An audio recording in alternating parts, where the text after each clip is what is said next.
Ibu, aku tak pandai luahkan perasaan. Tapi hari ini, aku ingin kau tahu segalanya. Sejak aku kecil, kau selalu ada. Mengangkatku saat aku jatuh, memelukku saat aku menangis. Semua itu mungkin nampak biasa, tapi bagiku, itulah kasih yang paling luar biasa.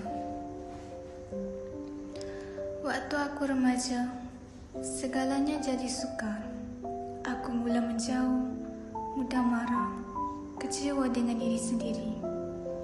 Ada hari-hari aku menangis dalam diam, dan hanya pelukanmu yang mampu membuat aku bertahan. Walau aku tak berkata apa-apa, kau tetap faham segalanya, tanpa perlu bertanya.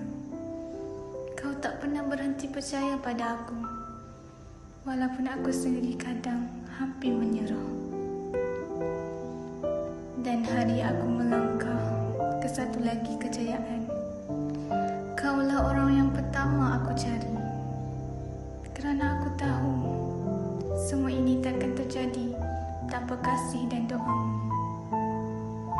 Terima kasih Ibu untuk setiap sentuhan, setiap doa dan setiap detik yang kau korbankan untuk aku.